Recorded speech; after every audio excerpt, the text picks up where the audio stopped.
Zelda was always open world, but Tears of the Kingdom and Breath of the Wild took it too far. Oh, hey man, how's it? Oh, Jesus. These newer installments into the franchise are missing something. Something intangible and nostalgic to myself and many others who grew up playing the game's predecessors. Something present in every game from Ocarina of Time to Link Between Worlds. From the original Zelda game to... What's the most recent one that's not... Was it really Skyward Sword? The first Zelda game was released in February of 1986, 5 months after the original Mario hit the shelves. The game even utilized many of the developers from the Mario team to finish the game in a development sprint that would sadly become a pivotal part of the industry today. When interviewed after its release, a young Miyamoto, fresh off of the development marathon that would help create both beloved Nintendo cash cows, talked about the inspirations and goals that helped create the game. Inspired by RPGs and the adventures that they enabled, the studio was invested in transforming the fantasy epic into something that was tangible to the player's experience. Miyamoto said, "I wanted to create a game where the player could experience the feeling of exploration as he travels about the world. We wanted players to actually experience the physical sensation of using a controller and moving the character through that world." Quick note, I forgot how overtly gendered games used to be. Now the boys' club is just subtextual. We've come so far. This might not come as a surprise, but exploration and discovery have always been a core facet of the Zelda franchise. And if we look back, it becomes obvious just how integral these facets are to the game's very identity. So if these are pivotal ideas to the games, why is it that the Switch installments, the games with arguably the most accurate experiential interpretation of these concepts, fails to deliver the Zelda experience as I remember it? And let me get this straight. The games are objectively fantastic. The art is stunning, striking a space between charmingly cartoonish and realism that remains approachable. The combat is the most fluid and consistent and dynamic of any games in the franchise. The story, although somewhat simplistic, isn't really that far outside of what we expect from a Zelda game. I mean, this is a franchise where in one of the games you are a train conductor, so... Hey, you talking shit about Spirit Tracks? I mean, yeah. Quit that. That game's great. What, you prefer the game where Link saves the monarchy as opposed to the one where he's the working class hero who tries to save public transportation? I mean, it sounds bad when you put it like that. Look at this asshole. Can you guys believe this guy? I mean, one of my favorite games is Twilight Princess, and it's fucking Ocarina of Time too. This time with wolves. So, why? Why does this game... Casper! Why do these games bother me so much? Why is it that when talking to my friends while playing each one, every moment spent gushing about riding a dragon or fighting a Lionel or building some crazy contraption was bookended by some intangible gripe that we struggled to articulate? I think that what it comes down to is it's simply too much. It's like when I was a kid and my dad let me be in charge of my own Halloween candy for the first time. And instead of pacing myself, I ate 3 pounds of refined sugar in like 2 hours and projectile vomited.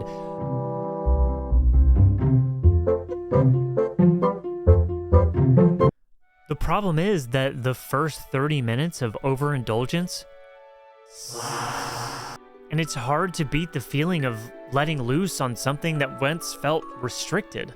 Breath of the Wild and Tears of the Kingdom felt like this. The games are so fun. They genuinely improve on many things that the previous Zelda games lacked. It brings a vastness to Hyrule that I simply had never experienced before. A control that I had never felt in the franchise.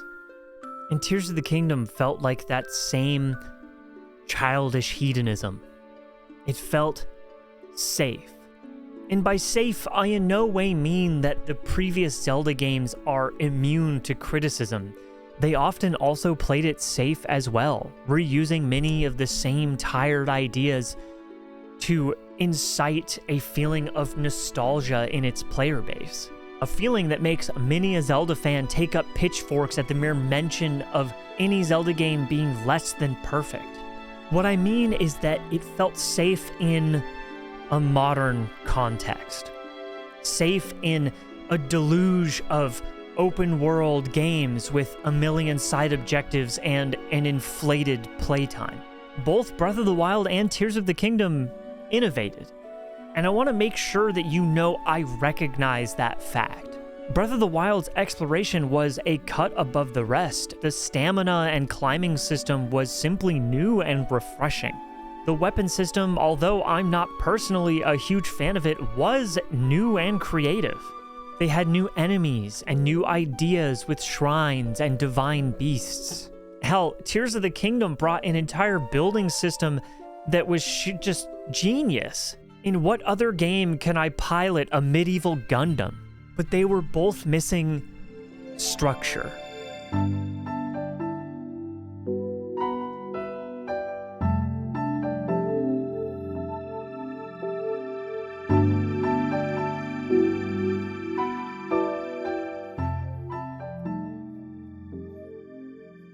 To help myself articulate this feeling I had for the modern Zelda games, I decided to go back and play some from my childhood. Let me get this out of the way.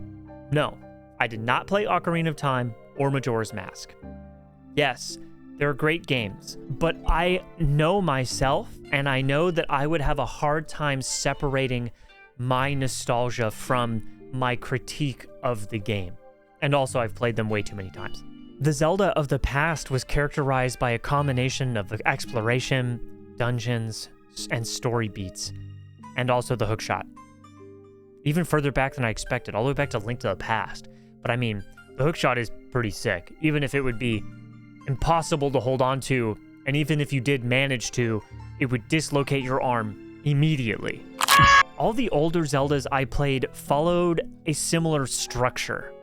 Exploration in a smaller area, first dungeon, exploration in a larger area, second dungeon, so on and so forth. The exploration was required to unlock the dungeons, which gave you an item that allowed you to do more exploration. The open exploration and dungeons are bookended by each other. Open exploration begets structured dungeon begets open exploration. This cycle is in every game, 2D and 3D alike. It's a driving tool that the developers used to break up the gameplay. Now, there are some problems with this formula. The dungeons have to be worth the work, and the open world exploration has to be compelling. In Twilight Princess, you explore Lake Hylia as an edgy teenage wolf. Then, after doing a little bit of pest control, you're able to explore it as a human. As a human, you learn that the next dungeon is at the bottom of the lake. Again, the Zora literally had a suit of armor that let you breathe underwater. Sick! Literal plot armor. So you save her son, and he shows you where the armor is, you get it, and you can go into the dungeon. The game has you spending time exploring so that you can enter the dungeons. It motivates you to search towns, side areas, and the open world so as to continue the story. Then it puts you in the structured dungeon. The dungeon requires you to utilize a few tools. One, the last tool that you unlocked, and then after unlocking it, the new tool for the dungeon, in this case, the hook shot again, then it rewards you for this by unlocking more exploration. See? Now I can shoot a tree and then go up to the tree.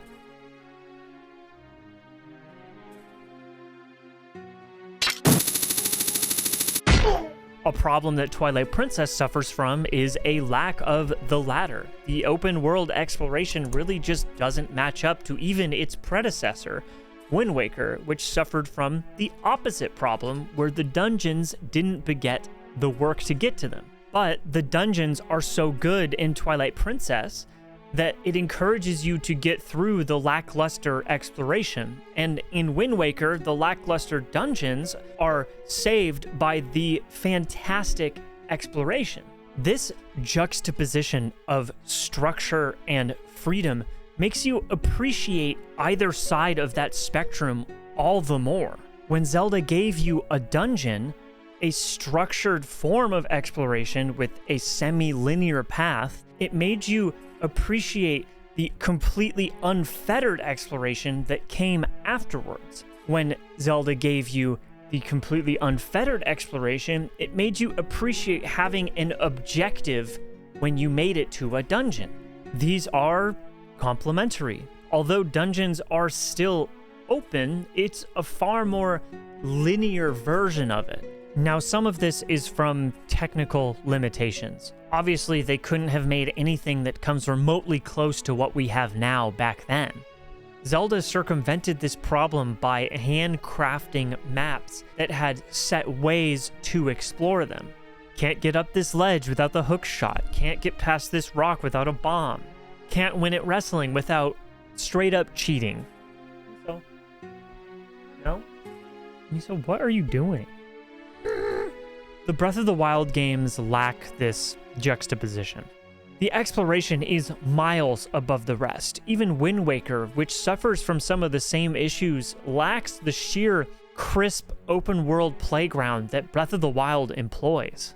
When you have such an amazing implementation of open world, why wouldn't you, from a developer standpoint, entirely focus on it? Why not encourage your player to spend most of their time in the part of your game that you think is the strongest? Because shrines and divine beasts just aren't enough. These are supposed to be the structure of the game, the juxtaposition that I mentioned earlier, but they simply don't manage it. Shrines are too plentiful and too small. The divine beasts are too open. They don't fit within the same category of structure that dungeons had fulfilled in the past. They don't help contextualize either experience. The temples in Tears of the Kingdom are an improvement, but they are still too open. You don't explore a shrine. You do a puzzle and leave.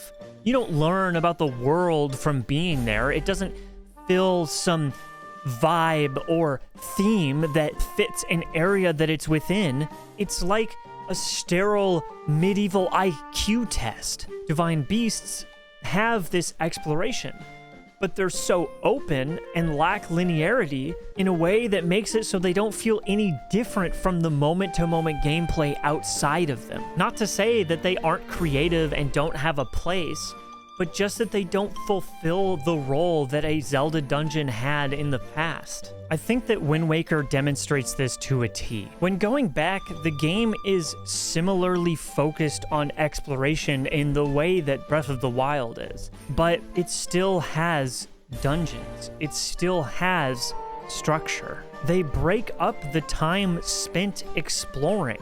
They give you new avenues of travel, and it makes it feel like a far more intuitive and dynamic experience. Not to say that this game doesn't suffer from some of the same issues that Breath of the Wild and Tears of the Kingdom do. The dungeons are simply not as good as its predecessors and its following games. They're too short, and I think Wind Waker only has 5 total dungeons, but it does have them, and they do accomplish this goal. I mean, for fuck's sake, I think that you get the Master Sword in that game within like 5 hours. Imagine giving a 12-year-old an evil slaying sword after 5 hours of work. I think that the best example of structure in an open world game would be Elden Ring. If you view the main areas and various side and secret areas as structured dungeons, it very much accomplishes this task of juxtaposition. And they accomplish this without detracting from the moment-to-moment gameplay, without detracting from the feeling of grand discovery that exploration is so good at.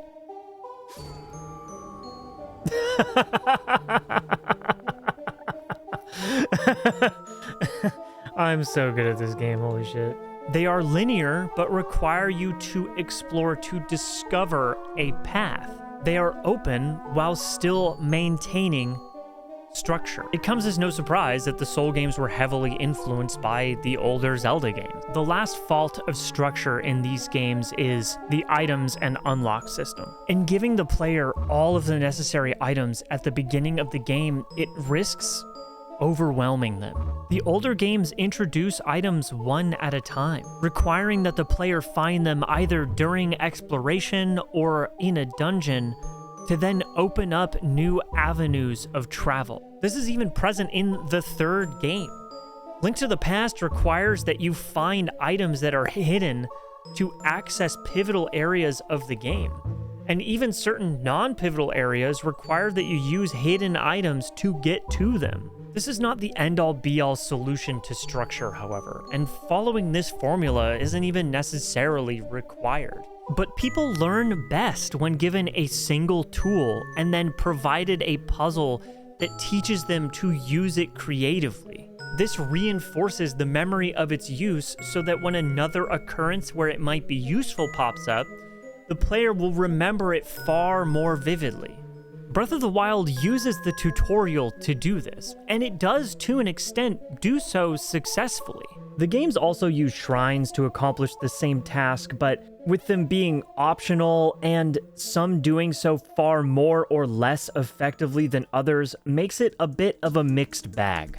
But it also makes people decide to stick with the few tools that they feel most comfortable with for solving every issue that might come their way. This isn't necessarily a problem, it just requires that the player comes up with a creative solution using the tools that they know best. However, the issue arises when this facet is combined with the sheer openness of every other aspect of the gameplay. You can go to any area in the game and use any item in the game to solve any problem that might arise at any time. Have you ever walked into a restaurant, sat down at your table, and been handed a 6-page menu? Whenever I'm in a position like this, I struggle to decide on what I want. However, when I sit down at a restaurant with a 1-page menu, I can figure it out in minutes. This is called decision fatigue. The human brain simply can't handle so many choices. Hell, my brain will even decide not to make a decision sometimes. I love calling your brain like an inanimate deciding factor on its own, as opposed to you being in control of it, like I am my brain, right? Am I not my brain? Am I my brain, or is my brain me? Is my brain separate? Does my brain do things without my consent? I mean, I guess it does do things without my consent.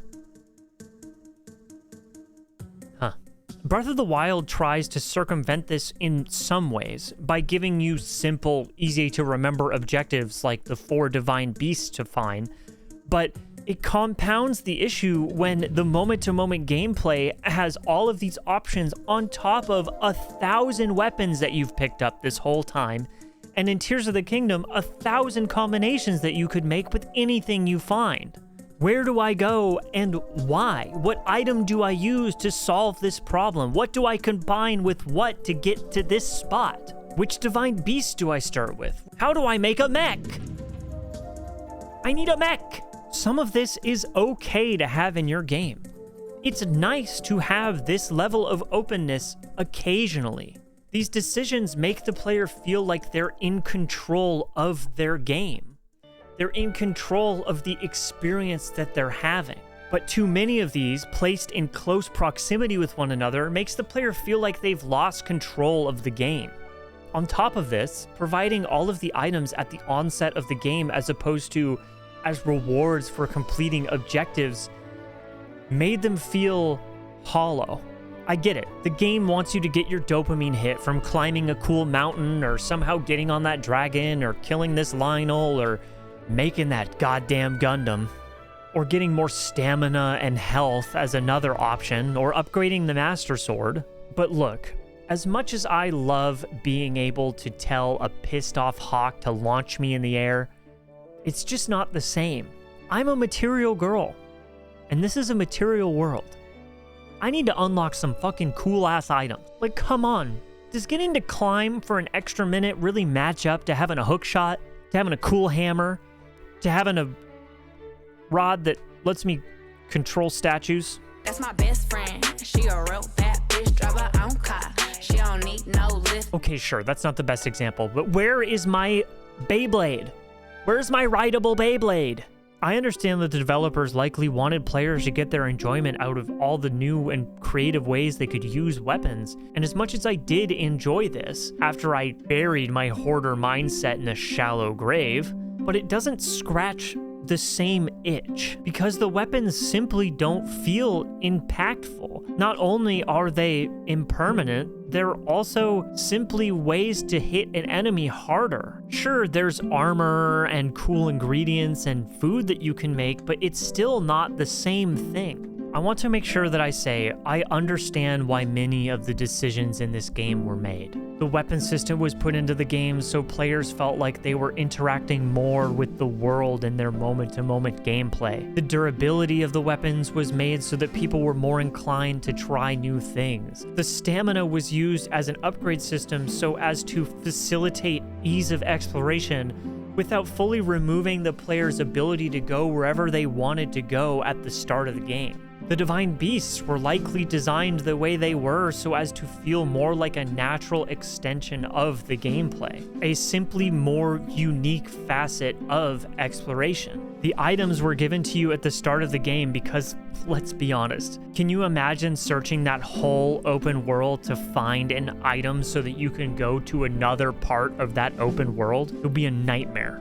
All these things have a purpose. They all work together to enhance that feeling of openness and exploration that the game thrives on, but it feels like junk food. It feels like it takes the idea of open world, works on making it as thematic and accessible as possible, crafting every facet of the game towards infinite player choice, that it leaves behind a level of refinement that it could accomplish by thinking about the experience from an artistic standpoint as opposed to that of a consumer. But what do I know? I'm just a guy on YouTube. Speaking of which, if you like this video, please subscribe. Every subscription brings me a little bit closer to enlightenment. No, they don't make me money, but they do give me a nice hit of dopamine. Yeah. Let me know what your favorite Zelda game is, and let me tell you why it should be Majora's Mask. But seriously, thank you to everybody who's been watching my videos, subscribing, and giving me a chance. I really appreciate it. Anyway, deuces.